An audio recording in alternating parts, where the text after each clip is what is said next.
6일간의 연휴 마지막 밤인데요. 이 연휴가 끝나면 이제 본격적인 국회 일정이 시작됩니다. 인사청문회, 대법원장 임명 표결은 물론 8일 앞으로 다가온 강서구청장 보궐선거까지 여야 대치 국면이 장기화할 것으로 보입니다.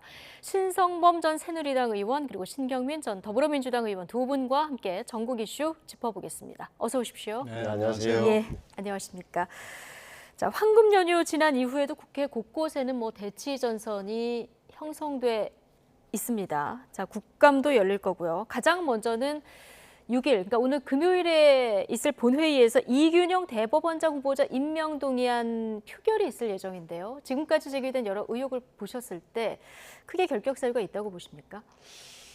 글쎄요, 보는 시각에 따라 다른 건데 야당에서는 결격 사유라고 주장하겠지만 제가 보기에는 이런데 원래부터 민주당은 이균용 씨를 이렇게 동의해 줄 생각이 없었는데 지금 몇 가지 나오는 안건 때문에 오히려 그게 빌미를 더해 준 측면은 있어 보인다. 하지만 이 결격으로 볼 거냐 여부는 달라요. 예를 들어서 보시죠. 가장 큰 게 비장상 주식 신고를 안 했다는 거 아니에요. 그러니까 이것도 설명을 들어보면 아니 2000년도에 처갓집에서 재산 분할할 때 250주씩 그러니까 부인과 이균용 후보자 이렇게 장인 입장에서는 딸과 사위 그 외손자 둘 그 9살 11살짜리한테 250 천주를 줬는데 그때마다 그게 뭐 액면가로는 5,000원씩 500만 원어치랑 500만 원치 그래서 신고할 대상이 아니어서 안 했다는 건데 지금 보니까 2020년도에 공적윤리법 시행이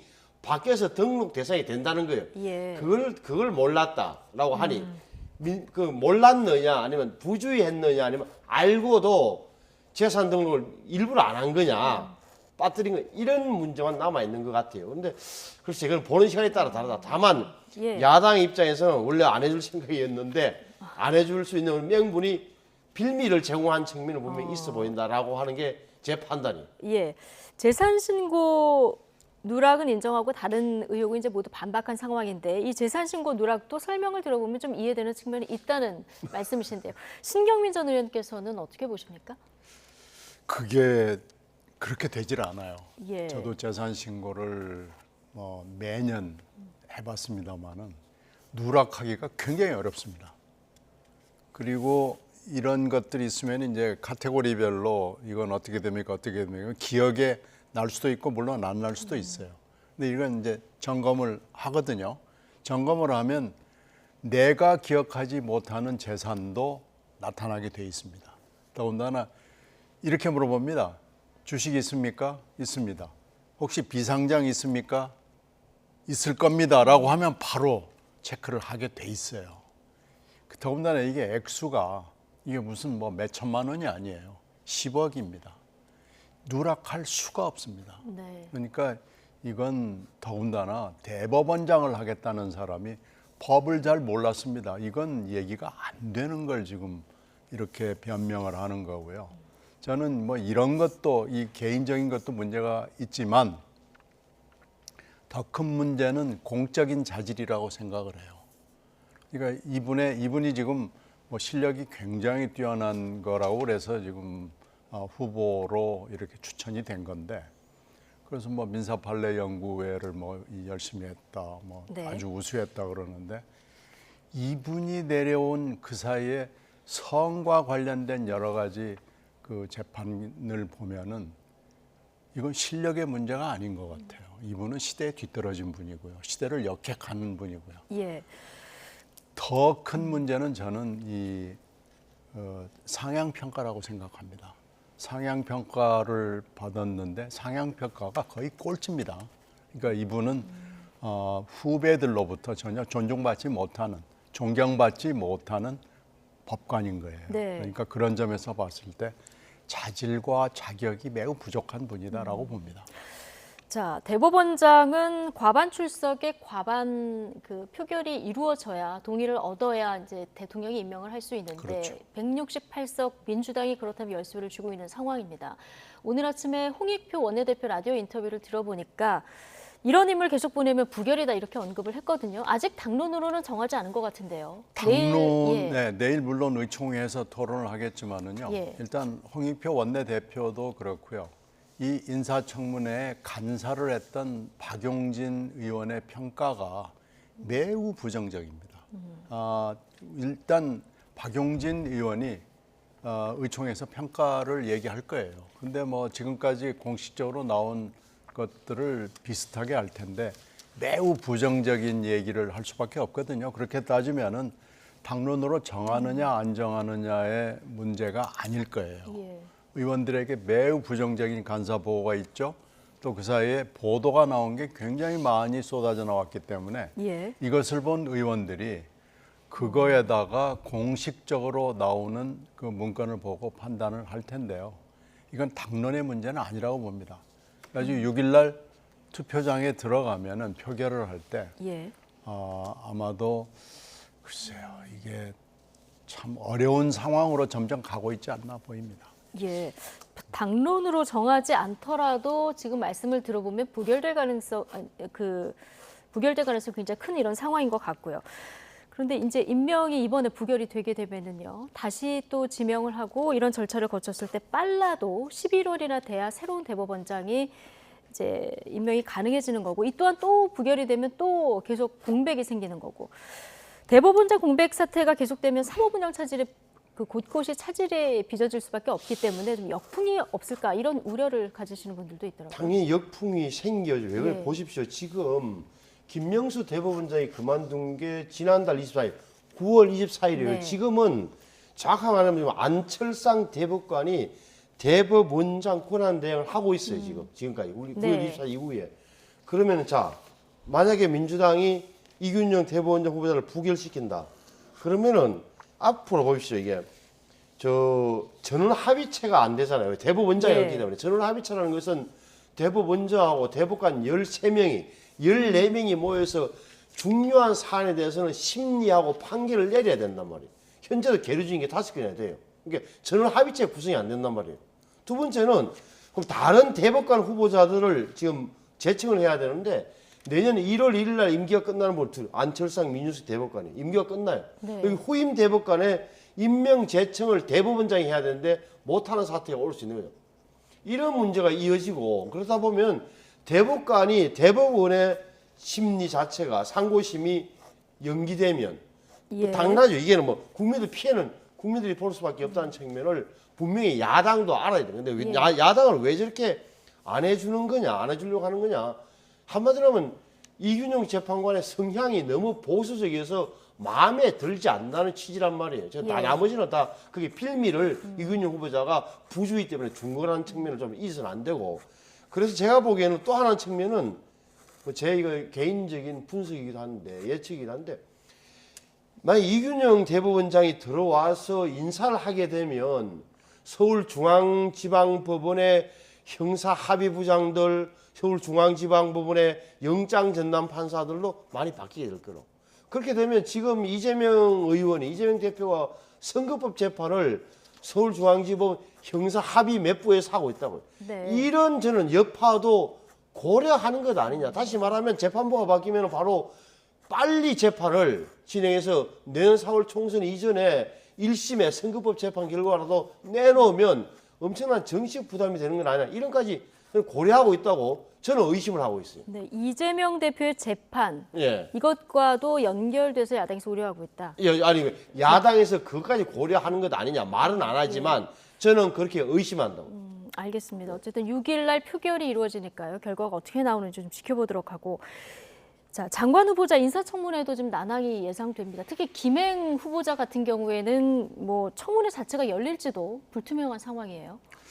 지금 여가위가 열려가지고 날짜를 잡았다고 그랬는데 그게 이제 날짜를 일방적으로 잡았다는 거 아니에요? 네. 그러니까 여당은 김행 후보자도 못 나가고 여당 의원들도 여가위에 못 나가겠다라고 하는 거기 때문에 이것은 헛바퀴가 돌 수밖에 없는 상황이 됐고요. 이건 무슨 얘기냐면은 김행 후보자는 인사청문회를 열기도 매우 어려운 상황이다라고 여당이 판단을 했다고밖에는 설명이 되지 않습니다. 대개 인사청문회는 하면서 공방이 예. 벌어지고 그럼 인사청문안을 채택을 못하겠다. 되게 이렇게 돼서 되게 임명이 되고 하는 건데 그 전 단계인 거죠. 인사청문회 자체도 열지 못하겠다라는 거니까요. 지금 새 후보자를 장관을 임명했는데 갑자기 김행 후보자가 제일 뜨거운 감자가 됐습니다. 사실은 국방장관 후보자인 신원식 장관 후보자가 제일 뜨거운 감자가 되고 그 다음에 문화부 장관인 유인촌 장관이 될 거다라고 생각을 했는데 김행 후보자가 어떻게 보면 넘버원으로 꽝충 뛰어오른 거예요. 예. 이런 상황을 예상을 못했는데요. 지금 논란이 되고 있는 여러 가지 상황을 보면은 이건 인사청문회장에서 답변을 하기가 매우 어려운 상황인가 보다라고 생각이 되고요. 지금까지 나온 얘기만 짐작을 해봐도 어려울 것 같다라는 느낌이 듭니다. 예.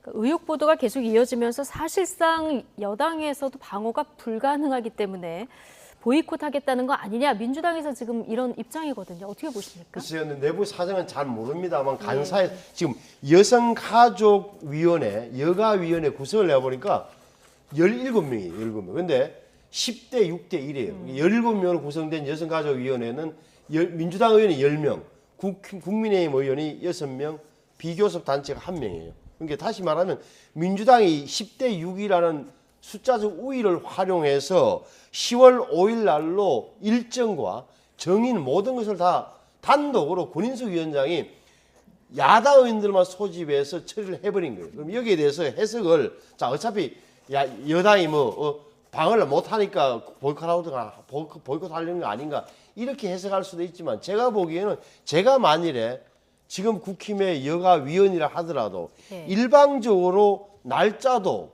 정인도 모두 정해놓고 김행 후보자를 거의 120% 공격하겠다는 그 청문회에 우리 보고 들러리서라든지 나와서 방어하려면 해봐라고 하는 것은 제가 만약에 여가위원이라도 참석하기 힘들다는 그런 생각이 들 것 같아요. 일정과 증인 채택은 모두 야당 마음대로 했기 당연하죠. 때문에 동의할 수 없다. 최소한의 합의는 해야 될 거 아니에요. 그래도 예. 그래야 좀 뭐라도 방어해 줄 것은 해줘야 되는 건데 일방적으로 해놓고는 글쎄 이걸 또 자신이 없기 때문에 보이콧하려는 거 아니냐. 이것은 일방적 해석이라고 저는 봐요. 일방적 해석이다. 네. 자, 유인촌 문화체육관광부 장관 후보자 인사청문회는 5일에 열릴 것 같습니다. 이제 미리 국회에 제출한 서면 질의 답변서를 좀 보면 이명박 정부에서는 블랙리스트가 없었고 그래서 수사도 불필요하다 이런 부분이 있는데 역시 청문회가 열리게 되면 이 블랙리스트 관련 부분이 가장 쟁점이 되겠죠. 그렇죠. 근데 이게 지금 답변으로 왔어요. 근데 예. 이 대목은 좀 납득이 되지 않는 게 이게 문재인 정권 기간에 있었던 거라고 이제 얘기를 하면 더 이상 할 얘기가 없는데요. 이게 사실은 수사가 이루어졌고 이게 기소가 됐고 재판이 있었습니다. 거기서 사실 결론이 난 거거든요. 결론이 난 걸 지금 부인을 하고 있는 거기 때문에 난타전이 벌어질 수밖에 없을 것이고 아마 여기서 제가 금방 얘기한 이 논리를 가지고 수사 기록이나 재판 기록을 가지고 들이대면 이 유 장관 후보자가 사실은 할 얘기가 없을 겁니다. 이건 명백한 허위 증언이고 거짓말입니다. 그러니까 지금 말씀하신 부분이 그러니까 장관을 했을 때 이전 정권의 정치색을 가진 그 기관장들이 물갈이가 됐고요. 관련해서 이제 해임 무효 소송이 있지 않았습니까? 여기서 국가가 패소하는 이런 것들이 남아 있기 때문에 좀 방어가 어렵지 않겠느냐 이런 얘기죠. 그러게 어떻게 보십니까? 저 유인촌 장관 후보자가 이야기하는 네. 블랙리스트하고 네. 야당이 이야기하는 부분이 좀 그 개념이 좀 다른 것 같아요. 그러니까 유인촌 장관이 후보자가 말하는 것은 블랙리스트. 그러니까 지금 문체부 차원에서 이 사람은 이 조직은 지원해 줘서는 안 되고 출연들 시켜서는 안 된다는 리스트를 정부 차원에서 행정조직 차원에서 문체부 차원에서 관리 안 했다는 주장인 거로 들리고 야당에서 이야기하는 것은 무슨 소리야? 당시 기관장들 다 쫓아내고 했더니 그게 블랙리스트 아니라는 소리로 들려요. 그래서 이 문제는 사실 청문회가 열리면은 좀 나올 저는 진위는 밝혀질 거라고 봐요. 그러니까 블랙리스트 있었다 없었다. 다만 한 가지 분명한 사실은 적어도 이명박 정부와 박근혜 정부의 블랙리스트는 차원은 좀 다른 측면이 있어요. 그러니까 뒷부분은 국정원이라든지 여러 단체에서 여러 기관에서 개입해서 아예 리스트를 관리했던 게 들켰던 거고 예. 앞부분은 그 정도로 노골적인 그런 관리는 안 한 걸로 저도 기억이 돼요. 그래서 네. 이거는 좀 이 문제는 청문회 과정에서 나올 거라고 봐요. 그리고 오히려 그 유인천 장관에 대해서 장관 후보자에 대해서는 본인이 오늘 답변한 것 중에 보니까 뭐 블랙리스트에 대해서 당신 생각은 어떠냐고 묻는 질문에 대해서 블랙리스트는 있어서는 안 될 일이다. 근본적으로 잘못된 거다라고 이야기를 하고 예. 그럼 문체부의 역할은 뭐냐? 창작자를 보호하고 자유로운 활동을 보장하는 것을 문체부의 업무로 알고 있다. 그게 최선을 다하겠다고 하고 있는 만큼 적어도 네. 후반부에 대해서는 인정해 줘야 되는 대목이 있지 않나 싶어요. 예. 자, 이 질의와 또 방어를 어떻게 할지도 지켜봐야 될 대목이고 신원식 국방부 장관 후보자 청문 보고서 채택 시한 내일까지입니다. 뭐 민주당에서 이 보고서를 채택해 줄 리는 지금 없어 보이는데 그건 뭐 이렇게 되면 또 임명 강행 수순으로 가고 또 그렇죠. 도돌이표 상황을 봐야 되는 거죠. 그렇죠. 뭐 이건 예. 채택 가능성은 제로를 넘어서서 마이너스 아닌가요? 마이너스입니까? 네, 이건 뭐 그 순서를 이미 예상했던 그 순서가 시간이 가면서 실현되는 거죠. 뭐 이건 뭐 글쎄 재고나 삼고의 여지가 없는 것 같습니다. 네. 네, 이분의 그 청문회도 쭉 지켜봤습니다만은 이분도 겉으로는 사과하는 체하지만 실제 본 마음을 너무나 여러 차례 너무나 리얼하게 들켰기 때문에 아무리 사과하고 그때는 뭐 내가 현직이 아니었다라고 변명을 해도 예. 그 변명을 믿어줄 사람은 대한민국에는 저는 없다고 봅니다. 예. 이렇게 되면 이제 새로 지명한 장관들 아무도 이제 야당에서 동의를 안 해주는 상황이 될 수도 있는데요. 어떻게 보십니까? 글쎄, 뭐 굉장히 야당의 공세가 거칠어지는 건데 이게 뭐 이재명 의원 체포 동의안이 국회에서는 통과됐지만 결국은 이제 구속 그 영장이 기각된 예. 이후에 야당이 굉장히 제가 보기에는 오히려 뭐랄까 기세등등하다는 느낌을 받는다 이런 거다 하는 점 좀 분명하고 싶고 또 하나는 이게 별건 아닌 것 같지만 신원식, 김행, 유인촌에 대해서 청문 요청을 보낸 게 9월 15일에 그러면 우리 인사청문회법에는 20일 이내에 국회에서 하도록 되어 있어요. 10월 4일까지 맞춰줬어야 돼요. 근데 신원식 후보에 대해서는 어찌됐건 추석 전에 맞췄단 말이에요. 네. 근데 김행하고 김행 유인촌 후보자에 대해서는 10월 5일로 잡혔는데 이미 경과를 도과한 거예요. 20일 기간을 도과했다고. 이 부분은 왜 그러냐? 이거는 사실은 야당이 큰 책임이 있는 거예요. 결국은 예. 그때 되면은 이재명 자기 대표 체포 동의안 처리 문제, 그다음에 한덕수 우리 국무총리 해임 건의안 이 문제로 국회에서 싸우는 바람에 청문회 일정을 소화를 못한 거예요. 이 측면도 뭐 별로 지금 현실적으로 의미 없지만 좀 이해를 해줘야 되는 생각이 들고 제가 보기에는 뭐 다 국민들이 알다시피 이 세 명은 청문보고 채택이 안 될 테고 합의가 안 될 테고 대통령이 임명하겠죠. 예. 이렇게 되면 여야 간의 갈등은 더 커질 테고 서로 뭐 제가 보는 10월 국회 글쎄 어느 정도 될지 새로 선임된 뽑힌 홍익표 원내대표도 굉장히 강경하게 나오는 예. 걸로 봐서는 지금까지보다 더 10월 국회는 힘들어질 것 같은 건 보여져요. 근데 국감도 있고 더 10월 국회는 냉랭해질 가능성이 더 있다. 냉랭한 게 아니라 제가 보기엔 갈등이 최고조로 올라가는 것 아니냐. 일반 예. 국민들의 기대와는 상당히 멀어지는 것 같아요. 네, 이런 최고조로 올라가는 갈등 속에 강서구청장 보궐선거가 이제 8일밖에 안 남았습니다. 다음 주더라고요. 그렇죠. 7명이 출사표를 던졌고요.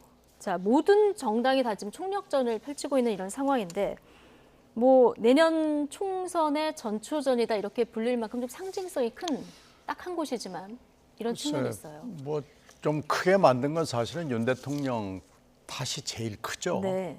이렇게 김태우 후보를 결국은 어떻게 보면 윤 대통령의 사천 비슷하게 된 거 아니겠어요? 윤 대통령이 아예 사면 복권을 해줬기 때문에 이렇게 될 수밖에 없었던 것이고 이렇게 예상이 됐던 대로 지금 그 코스로 왔기 때문에 결국은 강서구청장 재보궐선거가 이렇게까지 커진 제일 큰 기여자는 사실은 대통령실이고 대통령 본인입니다. 예. 그러니까 뭐 할 말은 없는데요. 그러나 강서는 전통적으로 민주당에게 유리한 지역이에요. 아마 그 지역의 특성에 대해서는 별로 큰 고려가 없었던 것 같은데요. 지금 이게 재보궐선거이기 때문에 20에서 30% 사이의 투표율이 나올 거예요. 막 이렇게 관심을 불러일으키면 30%를 넘어갈 수도 있습니다. 근데 대개의 재보궐은 20에서 30 그 사이에 나올 수밖에 없는 그런 거거든요. 근데 30을 넘어가게 되면 어떤 현상이 일어나느냐에 대해서 각 당이 지금 서로 계산을 열심히 하고 있는데요.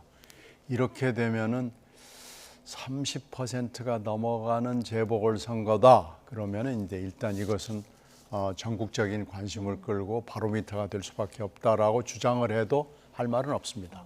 그 말이 맞는 거죠. 예. 그래서 이렇게 판을 키워놨기 때문에 이제 뭐 여야가 목숨 걸고 할 수밖에 없고요. 여야가 이거 절대로 양보할 수 없는 큰 싸움이 돼버렸습니다. 네. 이미 판이 커져버렸다. 네. 투표율 재보궐선거지만 30%를 넘을 가능성도 있다. 이렇게 지금 전망을 하셨는데요. 첫 TV 토론에서도 후보 간 공방이 뜨거웠습니다. 짧게 듣고 오시겠습니다.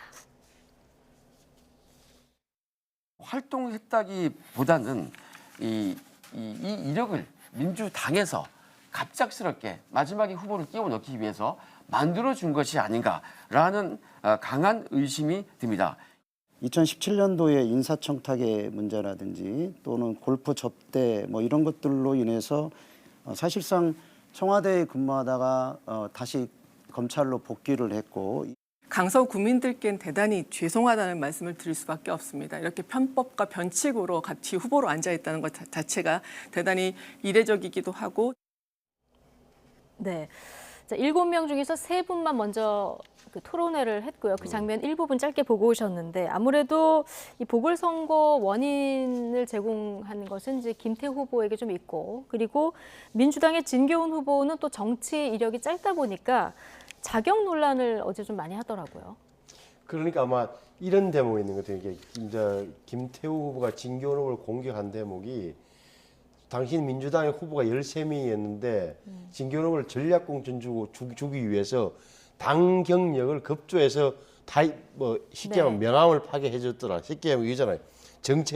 민주당 정책위원회 부위원장 줬죠. 그다음에 당 민생경제특위 무슨 특별위원장 이런 거 준 게 다 진교훈 후보를 위해서 만들어진 급조된 그런 건 아니야 공격하는 거고 아마도 진교훈 후보 측에서는 무슨 뭐 공익 제보자가 아니지 않냐는 건데 이 대목은 사실 좀 논쟁의 여지는 남아 있는 거예요. 법원 판결은 나왔지만 대법원 판결은 나왔지만 아직도 그 대목은 남아 있다는 점 보고 오히려 뭐 결국은 두 후보 간에 이 문제로 되겠지만 싸우겠지만 제가 보기에는 강서 구민들이 과연 이런 자격 논란으로 유심히 볼까 아니면은 좀 더 우리 지역에 강서가 좀 서울에서 좀 낙후된 지역인데 발전하는데 누가 유리한가 이렇게 볼까 네. 그 지점도 좀 어떻게 예상하십니까? 저는 이게 예. 저도 이 텔레비전 토론하는 게 60만 명 중에 몇 분이나 보시겠습니까? 미안한 이야기인데 예. 이게 사실은 토론이라는 게 크게 주변 사람들만 열심히 보지 강서 국민들 사이에서는 그냥 구전되는 정도에 불과하고 언론에서 볼 거예요. 그렇다면 크게 본다면 오히려 자격 문제도 있지만 지역 문제를 진짜 우리 내 삶과 연관 있는 이런 문제를 구청장이 후보로서 누가 어떻게 해결하는 거지 그런 점에 좀 더 집중하는 게 선거 전략상 맞지 않나 싶어요. 이렇게 거대 담론으로 가면 중앙당 싸움으로밖에 안 보여서 네. 후보들이 굉장히 왜소화된다고. 예.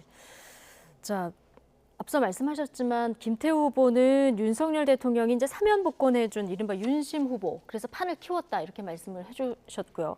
진교훈 후보는 내가 다수 야당 후보다 이 점을 이제 강점으로 내세우고 있는데, 자, 대통령과 제1야당 대표의 어떤 대리전 성격도 좀 있는 거죠.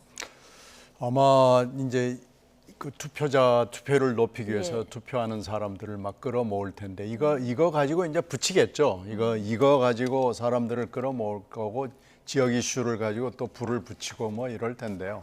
결국은 투표율을 누가 더 많이 높일 수 있느냐에 달려 있을 거고요. 이런 TV 토론은 사실 금방 신 의원 얘기한 대로 그 보는 사람들이 거의 많지는 않을 겁니다. 큰 영향을 주지는 않을 거예요. 그러나 하여튼 이런 데서는 이제 말 실수를 하면 안 되거든요. 네. 근데 벌써 김태우 후보가 40억은 애교로 봐줘서 수수료로 좀 해달라라는 예. 상당히 치명적인 말 실수를 했어요. 그러니까 이런 점에서는 아마 국힘당에서는 땅을 칠 겁니다. 이건 큰 실수를 한 거고요. 이거 이제 후벼파고 들어가면은 여기서 표는 조금 떨어질 겁니다. 예. 그러니까 국민의힘에서는 박원순, 오거돈, 안희정 트리오의 보궐선거 비용을 또 들고 나온 이런 상황인데요. 어쨌든 이재명 대표 아직 지금 병원에 있는 상황이고요. 자, 이제 곧 활동을 시작할 거다 이런 얘기가 나오고요. 유세 현장도 찾을 거다 이런 얘기가 나오는데 금요일, 토요일이 사전 투표일이잖아요. 사전 투표죠. 그러니까 제가 봐도 뭐 이재명 대표의 동선은 눈에 보여요. 그러니까 네. 짱하고 나타나서 이번에 강서구청장 선거를 승리로 이끌므로써 자신의 화려한 부활 내지는 살아있음을 증명하고자 할 텐데 길게 보면 이런 대목이 있는 거예요. 이 강서구청장 선거는 어떻게 보면 민주당으로서는 이겨도 크게 박수 칠 일은 제가 볼래 없는 어차피 강세 지역이기 때문에. 그런 거죠. 예. 그리고 어떤 국민의힘 입장에서도 사실은 좀 패배해도 크게 아픈 패배는 아니에요. 예. 이 당 입장에서는 왜 그러냐면 그러나 어느 정도 득표율 차를 득표율 차이 내느냐, 차라리 보는 예. 게 오히려 정치를 하는 사람들이나 다른 당협위원장이나 의원들 입장에서는 차이가 얼마나 될까 성패의 이런 부분을 좀 유심히 볼 것 같다. 왜 그러냐면 네. 강서구 자체가 굉장히 원래는 민주당 텃밭이에요. 원래부터. 예. 지난번에 이 구청장이 김태호 구청장이 탄생했던 이유는 대선의 여세와 민주당의 분열 때문이었어요. 예. 알겠습니다. 자, 뭐 다음 11일이죠. 11일 이제 8일 남았으니까요. 자, 그 사이에 또 어떤 변수들이 생길지 지켜보도록 하겠습니다. 신성범 전 새누리당 의원 그리고 신경민 전 더불어민주당 의원 오늘 두 분과 함께했습니다. 고맙습니다. 네.